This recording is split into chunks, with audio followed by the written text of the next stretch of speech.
Le Maroc accentue la lutte contre le blanchiment de capitaux et le financement du terrorisme, peut-on lire en une du quotidien Le Matin.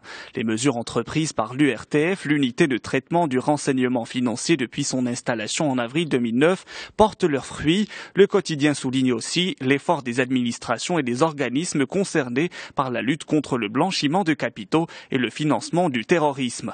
Le rapport de l'URTF, qui vient d'être rendu public, souligne que l'année 2013 a connu la communication de 213 déclarations de soupçons par 18 personnes contre seulement 11 en 2009, précise l'économiste. Ce sont les banques qui fournissent l'essentiel des informations, suivies des sociétés de transfert de fonds. Cependant, le rapport ne dévoile pas les suites données aux cas transmis à la justice après la détection d'infractions à la réglementation en cours. Dans la presse algérienne, Air Algérie traverse une sévère zone de turbulence, lit-on dans El Watan. Des turbulences qui pourraient causer son crash si rien n'est fait pour redresser la compagnie et lui fixer un nouveau cap stratégique. La réputation d'Air Algérie est sérieusement entamée en raison d'une gestion calamiteuse. Alors que ses relations avec ses clients se détériorent, la situation en interne de l'entreprise gronde.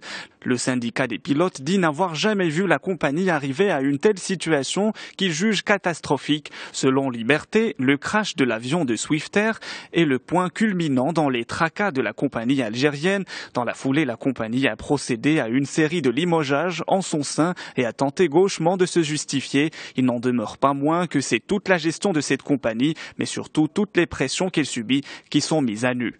Pourquoi François Hollande est dans l'impasse, s'interroge en une le quotidien Le Monde. L'économie française enregistre en effet un deuxième trimestre d'affilée de croissance nulle. Ces mauvais chiffres contredisent les prévisions du gouvernement. Selon le ministre français des Finances et des Comptes publics, il faut réorienter les politiques économiques européennes. La croissance européenne est donc pénalisée par la panne du moteur franco-allemand, peut-on lire dans Les Échos. Selon une toute première estimation, le PIB de la zone euro est resté stable, tandis que celui de l'Union, à 28, affichait une progression de 0,2%. Si la France et l'Allemagne sont en panne, quelques pays, dont les Pays-Bas ou le Portugal, s'en sortent un peu mieux. On termine avec ce rapport publié par l'UNICEF sur la démographie africaine. Un rapport qui souligne l'importance des défis auxquels le continent va être confronté au cours des prochaines décennies. D'ici à 2050, alors que le taux de natalité faiblira dans de nombreux pays développés, près de 2 milliards d'enfants naîtront en Afrique, soit près de 41% des naissances mondiales. Des chiffres supérieurs aux précédentes projections.